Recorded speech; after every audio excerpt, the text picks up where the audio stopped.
E Boulos, isso, cara, isso que eu queria. Eu acho que vai ser muito bom esse papo, porque eu já tive todos os preconceitos em relação a você, e no decorrer dos anos eu fui me informando mais. Mas eu acho que muita gente no chat deve ter muito preconceitos ou coisas pré-estabelecidas.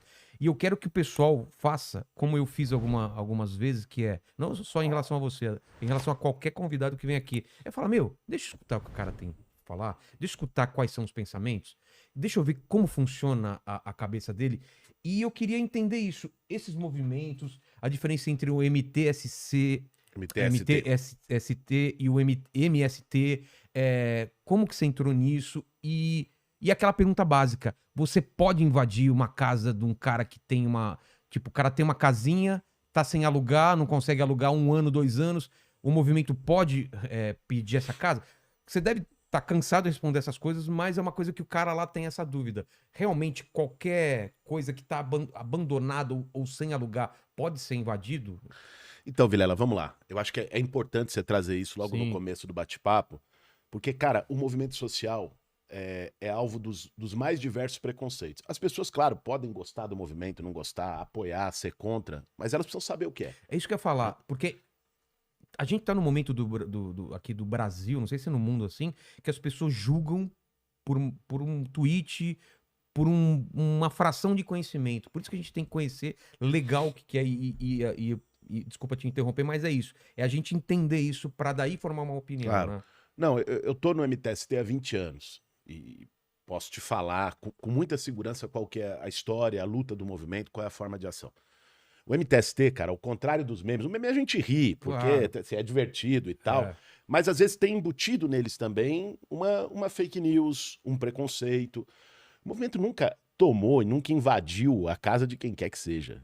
Muito pelo contrário. Ah, O é? movimento deu oportunidade de milhares de pessoas ter suas casas, como as famílias que estão lá no Conjunto Dandara, 216 famílias que não tinham, estavam às vezes escolhendo no final do mês entre pagar aluguel e comprar comida para o filho. Ou gente que está morando na rua, ou gente que mora num barraco Você na tem encosta dados de da área de risco. quantas pessoas sem moradia a gente tem em São Tem. Paulo, só na cidade de São Paulo? Na cidade de São Paulo, nós temos. Os dados variam muito, né? Tá. Você não tem um censo atualizado, mas nós temos em torno de 700 mil O quê? pessoas. Mas não É é. muita Mas vê só, gente. não é só em situação de rua. Em situação de rua, É. pessoa que está ali sem teto, hoje nós devemos ter, porque também não tem atualização, o último dado de 26 mil é de 3 anos atrás, e só na vacinação já vacinaram 30 e poucos mil Tá, entendi. sem tetos que estão nas ruas. Saiu um estudo recente de uma organização que apontou 45, mais ou menos, mil. Só que nem todo mundo que está numa situação precária, ou seja, que a gente chama de sem teto, são aqueles que estão morando na rua, embaixo da ponte, jogados Sim, numa calçada. sim. Tem gente que Tem tá... essa pessoa que, porra, ganha R$ 700 por mês e deixa 500 no aluguel. Exatamente. O que vai fazer com... Né? Tem o outro que mora de favor no cômodo de fundo, na casa de um parente, numa comunidade. São essas pessoas. Sim. Qual é o papel do MTST? O que o movimento faz? O movimento organiza essas pessoas, identifica imóveis, que não é a tua casa, não é a casa de quem está assistindo, não é um imóvel que você tem e tá lá para alugar Não é e tá vazio, apartamentinho. não é um apartamento de ninguém, não é a casa de praia de ninguém, não é nada disso. Tá. O que o movimento faz é identificar imóveis que estão sem cumprir sua função social. Isso é definido pela Constituição. Não é o estatuto do MTST, então é a lei federal que diz isso. Imóvel que está abandonado, que tem dívida de imposto. Por exemplo, o Tipo MTST... IPTU?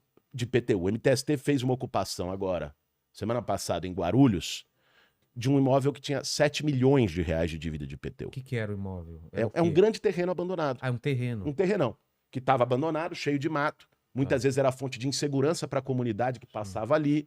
Né? Aí uma mulher vai lá e passa a noite, o risco de sofrer uma violência. 7 milhões do quê? 7 milhões de IPTU. O cara não paga IPTU há anos. Caramba, e por que não executa? Não tem um jeito de executar? Aí eu vou chegar aí. Tá. Qual que é a questão? Esses imóveis que estão sem cumprir função, abandonados e com dívida, Certo. eles estão numa situação ilegal. O que o governo deveria fazer de acordo com o Estatuto da Cidade, que é uma lei de 2001? Falou, ó, tem um imóvel abandonado? A prefeitura daquele município tem que notificar esse imóvel. Proprietário, dizer ao proprietário, faz alguma coisa com ele.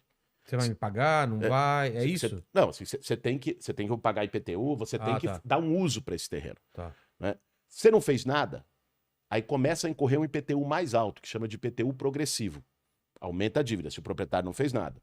Tá. Se depois de 5 anos ele deixar o terreno abandonado, a prefeitura pode tomar esse terreno por um mecanismo chamado desapropriação-sanção.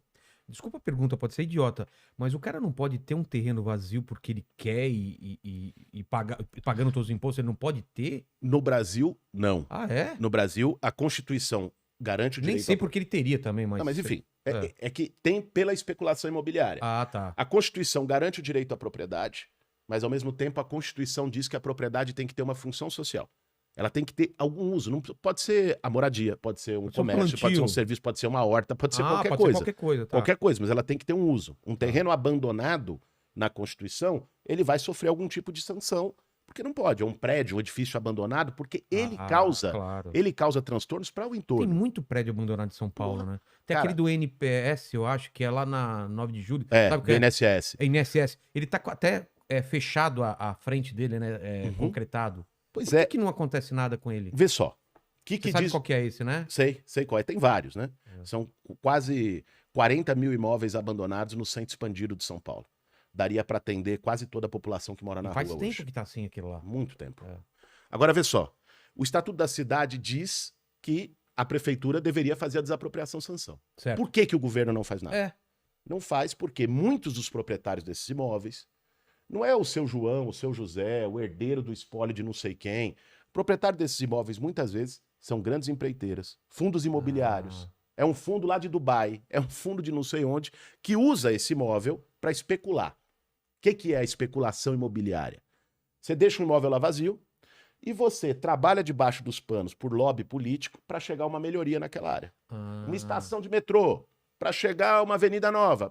E aí o que acontece? O preço desse imóvel, que era 1 milhão, passa a valer 10 milhões. Entendi. Aí o cara deixa vazio, trabalhando o lobby político para valorizar, e depois vende quando isso se torna mais conveniente. Isso se chama especulação imobiliária. É por isso que tem tanto terreno e imóvel vazio nas cidades do Brasil inteiro. A especulação imobiliária, ela é taxada, ela tem esses mecanismos que a lei prevê. Só que esses mesmos caras financiam campanha eleitoral de prefeito, de vereador, de deputado, de governador, da turma toda. E financiam campanha eleitoral, em troca, o cara que se elege lá não vai mexer com deles. Claro. O que o movimento social faz? Pega esses terrenos, não a casa de ninguém, não o imóvel que está lá pagando imposto, que está tudo ok. Esses terrenos de abandono, que está tendo essa sacanagem, em conluio lá com o político que ganhou dinheiro dos caras, ocupa com essas famílias que estão precisando, para pressionar o poder público a cumprir aquilo que ele devia fazer na lei, que é a desapropriação para fazer moradia social.